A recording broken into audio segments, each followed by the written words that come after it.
warahmatullahi wabarakatuh. Perkenalkan, nama saya Nafi Daulan Agustin. Di sini saya akan menjelaskan tentang karya ilmiah. Apa sih karya ilmiah? Karya ilmiah adalah tulisan atau hasil observasi atau penelitian ataupun hasil eksperimen maupun kajian pustaka yang mengikuti metode ilmiah.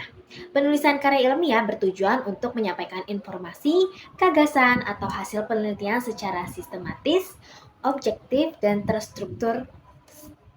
Penulisannya mengedepankan data yang faktual, kemudian logika yang runtun, dan bahasa yang formal. Sehingga karya ini dapat dipertanggungjawabkan dan dapat dijadikan referensi untuk penelitian selanjutnya. Kemudian ada pun tujuan dari karya ilmiah. Yang pertama, untuk menyampaikan hasil pemikiran atau penelitian kepada publik secara ilmiah. Kemudian menyumbangkan ide atau solusi terhadap suatu masalah berdasarkan data dan analisis. Kemudian yang ketiga ada mengembangkan ilmu pengetahuan dan teknologi.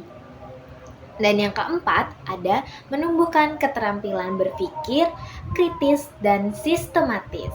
Nah, ciri-ciri karya ilmiah itu apa aja sih? Yang pertama, ada bersifat objektif, tidak memuat pendapat pribadi tanpa dasar ilmiah. Kemudian, sistematis dan terstruktur, mengikuti urutan penulisan ilmiah yang logis seperti judul, pendahuluan, metodologi, dan lain sebagainya. Kemudian berdasarkan fakta, menggunakan data atau pengamatan hasil eksperimen yang aktual dan terpercaya.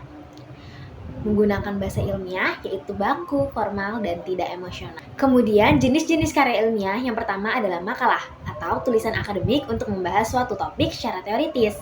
Kedua ada artikel ilmiah, tulisan ringkas yang biasanya dipublikasikan di jurnal atau media ilmiah. Yang ketiga ada laporan penelitian, menjelaskan hasil penelitian secara lengkap dari awal hingga kesimpulan. Dan yang keempat ada karya tulis ilmiah remaja atau biasanya disebut KIR. Karya ilmiah yang ditulis oleh siswa sebagai bagian dari pengembangan kreativitas. Kemudian ada yang kelima, yaitu skripsi, tesis, dan disertasi. Karya ilmiah akademik untuk jenjang S1, S2, dan S3. Nah, struktur ilmiah karya ilmiah itu apa aja sih? Nah, yang pertama ada judul, lalu yang kedua ada abstrak, yang ketiga ada kata pengantar, yang keempat ada daftar isi, dan yang kelima ada pendahuluan. Nah, pada pendahuluan itu isinya ada latar belakang, rumusan masalah, dan tujuan dari penelitian. Kemudian yang keenam ada manfaat dari penelitian. Yang ketujuh ada tinjauan pustaka, dan yang kedelapan ada metode penelitian. Kesembilan ada hasil dan pembahasan. Kemudian yang kesepuluh ada kesimpulan dan saran. Dan yang kesebelas ada daftar pustaka. Dan yang terakhir adalah lampiran. Nah, langkah-langkah dalam penyusunan karya ilmiah itu yang pertama, menentukan topik yang menarik dan sesuai dengan hal yang ingin diteliti. Kemudian yang kedua adalah membuat rumusan masalah dan tujuan dari penelitian. Yang ketiga, mengumpulkan informasi atau data dari sumber terpercaya, teraktual, dan terbaru. Kemudian menyusun kerangka penulisan. Yang kelima ada menulis isi karya ilmiah berdasarkan strukturnya. Dan yang keenam, menyunting dan merevisinya.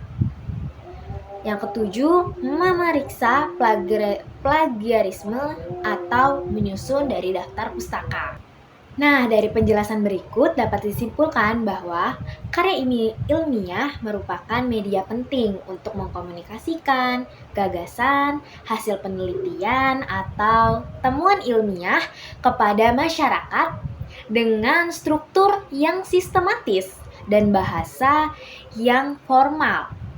Karya ilmiah mencerminkan cara berpikir yang logis dan kritis.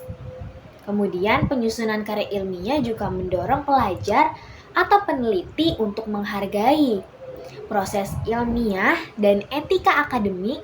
Kemudian keterampilan menulis karya ilmiah perlu ditanamkan sejak dini sebagai bekal dalam dunia pendidikan maupun profesional. Nah, segitu aja penjelasan dari saya. Kurang lebihnya bisa tambahin di kolom komentar. Sampai jumpa. Wassalamualaikum warahmatullahi wabarakatuh. Bye.